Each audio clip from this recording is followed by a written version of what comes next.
Hello, beautiful people of the internet. So, my name is Kippy, and I assume that because you've clicked on this video, you are curious as to how Lingoda works, as to how their promotions work. And yeah, I'm here to tell you all about that and my experience with all of that.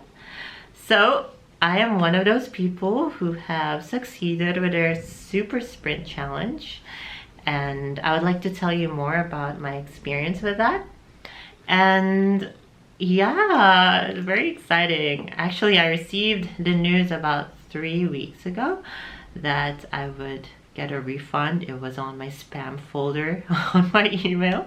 So I was very happy to check my spam that day. And yeah, I'm very delighted because, you know, learning for free, there's nothing better than that. Okay, yeah, so Lingoda has two promotions available. The first is the regular sprint, and the second is the super sprint promotion, which is the one that I did. So for the regular sprint, it's just 30 classes for 2 months, and for the super sprint, it's 60 classes for 2 months. So that's basically every day. Yeah, so it is quite intense, I know, but as they mention in the website, it's high risk, high reward. And what's special about it is that for the regular sprint, it's 50% cash back. So you get 50% your money back. And for the super sprint, which is the one I did, and if you succeed with that, you'll get your money back entirely. So it's not like you are not paying for it in essence. Like, it's basically free. Okay, and right. So before, like when I was signing up, I actually wanted to do German, but I ended up learning French. In my experience, like when I was browsing the catalog, for some reason, learning German was much more expensive than learning French, which I found a bit weird. But then that's that, and I thought that if ever I lose my, if I lose this promotion, if I don't succeed, then I'll lose more money. So yeah, I ended up learning French instead, and I did my French course on the B1.1 level, which is the intermediate level. And it was kind of scary, yeah. Oh, so now I'll be telling you about my experience with the challenge. And yeah, it was a little bit scary because at that time, it wasn't French that I was learning intensely. More like it was German. And I don't know why, but yeah, I just happened to choose French because it was cheaper and it was really the first language that I tried to learn. Why did I choose the super sprint and not regular sprint? For one simple reason, because I'm broke. Yeah, so let's just say that I'm not in a financially stable situation. Like, I had the money to pay for it, but I still, like, my goal was to really get that refund at the end, and so I wanted 100% refund, not just a 50% refund. And I think that ironically, like, the super sprint is a little bit easier, and I'll explain later why. Yeah, so my super sprint challenge went from Feb 11 to April 11, and right, this is interesting actually because it doesn't start on Feb 1. So you don't decide that. Lingoda decides that for you, and along with the other sprinters, you start at the same time. So whether or not you're doing the regular sprint or the super sprint, you're all starting at the same time and ending at the same time as well. And so I'd like to talk about the platform, the website itself. I think it's pretty alright, but I think the classes that you have to take, the booking of the classes or the scheduling of the classes, I think that's the part where some people get disqualified because perhaps they didn't know the rules or they made a mistake. So it's very important to be wary. So when booking the classes, you have to really know the rules. So I think Lingoda gives you the credits. So they don't give you all 60 credits at the very beginning. So it goes by month. So in my case, the 30 credits for the first month were given, let's say, some days before, maybe a week before. And then that's when you can start booking your classes. Okay, firstly, you have to choose the right days. You cannot begin before. In my case, it was Feb 11, right? So if you book a class on Feb 10, you're screwed, you're out. So that's very important to take note. And you cannot book 2 classes in one day, right? Because you have 60 credits and Lingoda doesn't book the classes for you. You do that by yourself.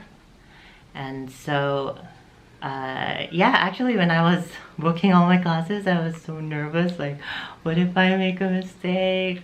Oh, what if I lose the promotion even before it actually begins? And I think this is actually very possible. And right, so they really get you with these technicalities. If you want to cancel a class or move a class, you have to do that 7 days before the time of the class. And so if you do move it, and let's say your class is just in 3 days, then bye-bye, bye-bye refund. This is the part where they can also get you, that if you change your time zone, I think they will disqualify you. So you have to be mindful of that. Yeah, so when it comes to scheduling my classes, I just had one simple strategy, and it was because I was doing a super sprint and I thought that I was free at 8 a.m. every day. And I know that this isn't the case for everyone, but this is kind of how I did it, because I know I was free at that time every day and I wouldn't have to worry about the changing times. I wouldn't have to even look at my schedule. So I think that was an advantage for me. But if you're one of those people who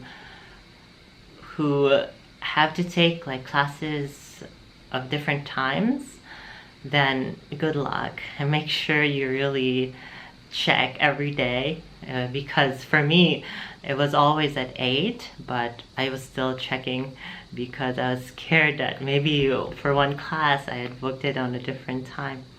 So yeah, it's really a matter of checking all the time and making sure that all the classes you booked are correct. And about the classes, so it's divided into different levels. So there's A1, A2, those are the beginner levels. B1, B2, those are the intermediate levels. Like let's say you have 30 credits, 60 credits, you can book whatever class you want. It's okay. Like if you want to take B1 class and then an A2 class in the next, that's okay. But in my case, I decided to stick with a B1.1 class or B1.1 course. So because of this special thing that they do, like they can give you a certificate if you successfully complete like 90% of the classes in a course. So I was able to get my certificate in B1.1 in French because I decided to take 90% of my classes in this certain level. But it really depends on your strategy. Some people, they don't care about this certificate. They will just choose whatever classes are interesting for them. But in my case, the certificate was a good deal. You know, like if ever I did fail the course or fail the promotion rather, I would still have a certificate that I would be happy about, that I can use professionally. If you're unsure of something, let's say you already read the rules but you're still unsure of something, you can easily contact them through their customer service. You can try to chat with them through their website, and if if there's no one available, you can chat with them and you can put in your concern, and then they will email you. And then they'll email you the response. In my case, it was usually in a day, so it was pretty prompt. And so I did appreciate that. For the regular sprint, I think it's a little bit trickier because, let me read a part of the rule. So it says here, customers of the regular sprint may only attend up to 5 classes a week. Attending more than 5 classes a week disqualifies from the cashback for the regular sprint. For this promotion, a week is considered to start on Mondays and to finish on Sundays. So there's that, like you have to make sure that when you think of a week, you start on Monday and you end on a Sunday. Yes, and for those who are taking the regular sprint, I think personally it's a little bit more complicated because you have to because there are some days wherein you know you won't be having a class, and so there's that kind of break in the routine, and I think I wouldn't be very good with that because I would always have to check my schedule. So in this way the super sprint is easier in terms of this aspect, like if you're gonna take the class every day at the same time. But if you're, let's say if you're taking the class every day at a different time, then that's a different story. That's also very difficult. And so it really depends on your schedule. It depends on what type of learner you are. Do you get up early in the morning? So you have to find a strategy that works well for you. And what else? Oh, the teachers. I'd have to say that for my teachers, they were very good. In general, I think all the teachers that I encountered were very kind. They were very helpful, and they appreciated questions. They will not judge you for your pronunciation because you know you're learning. And but I did have a few not so good experiences. Particularly, I don't want to drop any names or some things like that, but in my case it was very interesting to see like the teachers were from different backgrounds. Let's say there were teachers from France, and let's say they would be living in different time zones. And in my case, there was a teacher that I really liked. His name is Olivier, and he lives in Bali. And so, you know, because Bali, Indonesia and the Philippines have the same time zone, if I'm not mistaken. So that's very good for me because usually he would take up my classes. And so you would sort of have this friendship already, and that's already good. Like, of course, every start of the class, you need to present, talk about yourself to the other students. And he would say that, he already knows me, but for the sake of other students, I'd have to present myself again.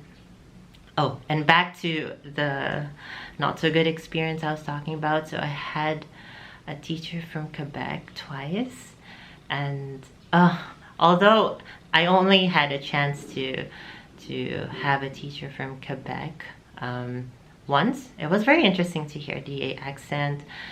So the teachers are from different places, like I said, from France, from Quebec, from let's say Belgium. Well, I didn't actually have a Belgian teacher, but there are other countries, like perhaps in Haiti. I had some teachers from Haiti, and yeah, it was very interesting to hear different accents, because when I study, I just listen to more just French, and French, I mean European French accent. Oh gosh, there's Belgium, Switzerland, they are in Europe. What I mean is the French in France. Okay, that's clearer. Yeah, so with this teacher that I had from Quebec, I felt like compared to other teachers, like she wasn't, like, sure, she would respond to my questions, but I feel like she was not interested. Like I felt like her mind was somewhere else. And yeah, I just didn't appreciate that. But you know that feeling wherein you're talking to someone and it's obvious that they're not interested. Yeah, that was the vibe that I got. But thankfully, among all the classes I had, it was only a few times, maybe 2 times when that happened. And also, there were times wherein the teacher did not show up. So there I was, like, clicking on the link, waiting. There's like a Zoom prompt that comes out if you click the link to your class, and it says, waiting for teacher blah blah blah blah to enter or to start the Zoom meeting, and then it just doesn't happen. And so I'm nervous, like, oh my god, what do I do?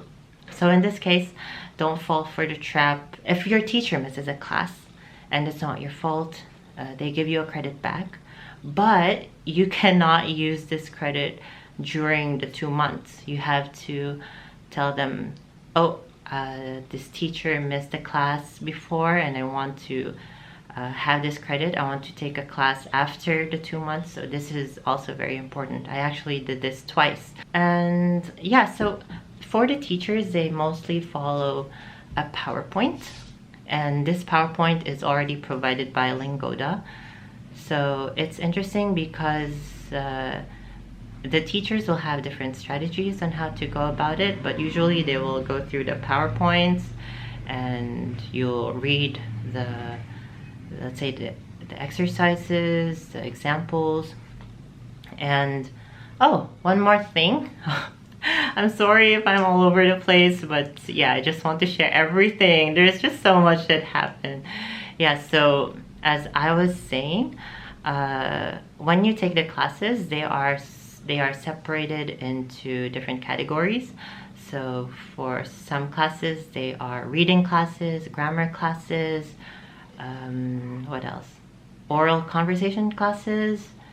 Yeah, I think that's, yeah, you get the point. So there are different classes that you can choose from, and usually for a course, let's say for B1.1 course, there are perhaps among the 60 classes, they're all divided into to 4 different categories or 5. And yeah, so this is why I said earlier that it's really your strategy. Like if you just want to take grammar classes, that's okay. But in my case, I wanted a certificate, so I went through reading, I went through oral conversation, and the PowerPoints, they all have a certain theme. So let's say if you go through the order, maybe first it's a bulk of nature, and then the next bulk is history, next bulk is recycling. Yeah, so about that, like there are some times where perhaps the topic is a bit weird, like let's say recycling.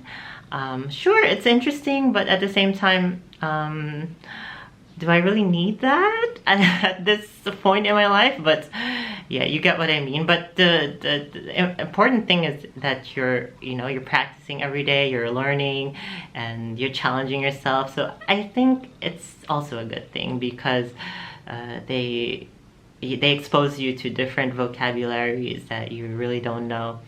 And yeah, I think that's a pretty cool facet of Lingoda. For every class, there are like, let's say, 3 to 4 students. But it changes. Sometimes you'll be alone. When that happens, I'm usually very happy about it. Because, right, free solo class, that's pretty cool. So the cool thing about Lingoda is you can download all the PowerPoints. Let's say A1, A1.1, A1.2, A1.3, A2.1, A2.2, A2.3. So they all have like 60 PowerPoints each. You can download all of them. Like you can download A1 to B2. You can download all of them, and that's what I did. I put them in a Google Drive with, I don't know, it was like 200 plus PowerPoints. Yeah, in general, I did have a very good experience with them. I think, looking back, if I had not won the refund, I would still be happy. Like I would not be, I would be pissed. Like, I could have won the refund, but like thinking about it now, I had the mindset that, oh, for the price, like it's pretty reasonable. And in the future, if I'm more financially stable, I would be willing to take some classes. But in the meantime, my philosophy for language learning is I want it to be free, I want it to be more casual. And so this was something that I did more out of boredom. Oh my gosh. Yeah, so it was really just something that I wanted to try. You know, I watched so many YouTubers talked about it, so I just really had to try it, and I'm very happy to have done so. And I think right now it's what is the date today? June 7th, so it's been almost a month. April, May, no, almost 2 months. Yeah, almost 2 months since my last Lingoda class, and I'm waiting for my refund. And now I would like to speak in some French because it's my channel, I can do whatever I want. So perhaps it's also like to document my own language learning journey. Voici. Bonjour, ou bonsoir peut-être, je sais pas en fait. Mais moi, c'est Kipi, et alors je viens des Philippines. C'est un très beau pays sur l'Asie, et maintenant il fait super chaud. Peut-être tu le vois. Et pour moi, pourquoi j'ai décidé de prendre la langue française? Parce que c'est simple, c'est une langue super belle. Et peut-être pour moi, j'aime bien les langues. Et pour moi, cette pandémie, pendant la pandémie, j'ai décidé de prendre les langues, pas seulement le français, mais aussi l'allemand et aussi l'italien. Et c'est vraiment magnifique de voir son propre progrès sur les langues, parce que moi j'aime bien voyager, j'aime bien découvrir les autres cultures, et c'est trop important pour moi. Et c'est vrai que quand tu apprends de nouvelles langues, tes yeux sont plus ouverts. C'est juste comme ça. Tu connais plus sur les autres cultures. C'est vraiment important pour le moment. Et pour moi, pour l'avenir, pour le futur, je veux améliorer mon français et aussi les autres langues. Et je ne suis jamais allée en Europe, mais c'est un rêve. C'est un rêve pour moi. C'est mon rêve, et j'espère que ça se passe un jour. Je sais qu'un jour, qu'un jour, ça va être très belle. Alright, so that's it for my video. I hope that it helped you just a little bit, and if that's the case, then I'm very glad to be of help. But yes, thank you very much for watching. Merci à tous et au revoir.